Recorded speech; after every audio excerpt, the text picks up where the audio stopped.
What's up YouTube, it's Coach A back at you with another video. The focus for this video is on developing not only a good looking set of abs, but a core that transfers over to your game for speed and explosive movements. Stay tuned to learn how. Before I even move forward, let's discuss what the core is. Most people think the core is only the abs, when in reality it's the superficial and deep muscles between your shoulders and your hips.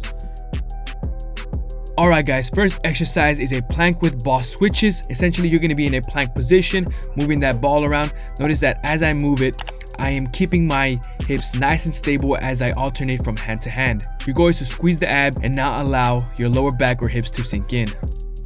As footballers, having a strong core is essential for taking your game to the next level. If you have a weak core, your body cannot transfer forces across the body to its full potential. Think of it like this.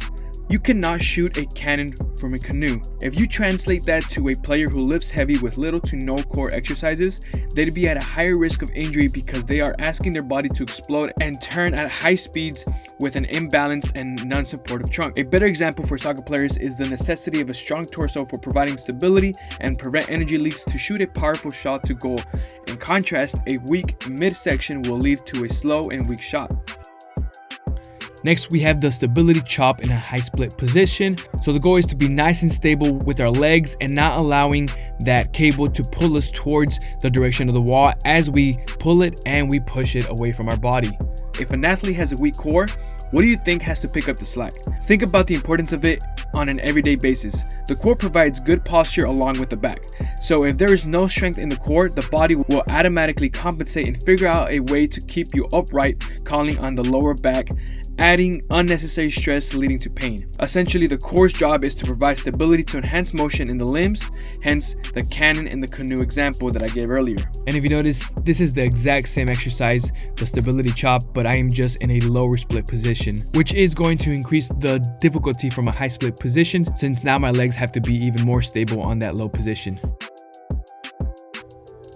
Next, one of my favorite exercises is the 6-inch hold with a kettlebell flexion overhead. So notice how my legs are lifted off the ground, and what you'll notice, which you may not be able to see here on the screen, but my lower back is pressed up against the floor. And that's going to be probably the most important part of this exercise, is not allowing that gap between your lower back and the floor to open up. What I am doing here is my lower back is pressed up against the floor, meaning my abs are nice and tight.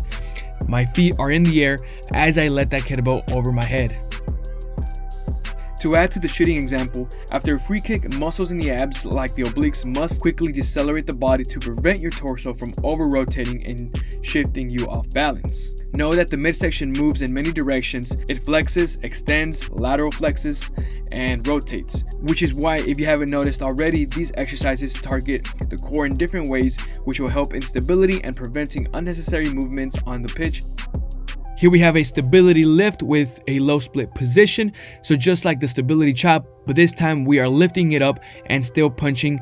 Also notice that I am using a rope. I just wanted to give you guys another set of example in case you do not have that cook bar that you saw me use earlier.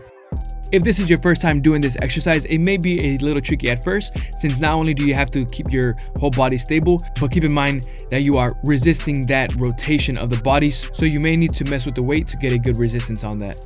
And again, same exercise, just in a top split position, just to give you guys a little bit more of a variety. Next one, and another challenging exercise, is a TRX plank with knee flexion. So what you notice, again, I am not allowing my hips to sag while I am alternating and driving those knees nice and controlled, staying nice and stable every single time.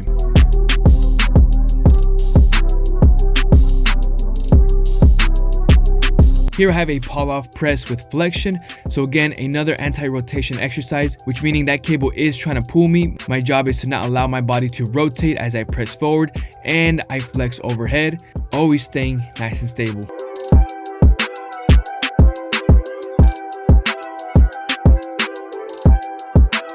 And the last exercise of this is going to be a side elbow plank with rotation. I am in that side elbow plank position. I am rotating my body, trying to reach for that rib cage under. And the same exercise, just added difficulty. Notice how now I have a kettlebell in my hands. So I begin by having it pressed up, and then I rotate down. That kettlebell is going to come down with me. I am staying nice and stable. That kettlebell is not touching the floor, and then I return back into position. Again, guys, this is going to be a little bit more challenging, but if you feel like you're up for it, go ahead and try it out. And that's really it for this video. Thank you so much for watching. If you enjoyed it, don't forget to like, leave a comment. Don't forget to subscribe, guys, if you want to see more quality content just like this. I have a bunch of more content. If you guys want to see anything specifically, make sure you leave it down and let me know what else you want to see. Until next time, let's go.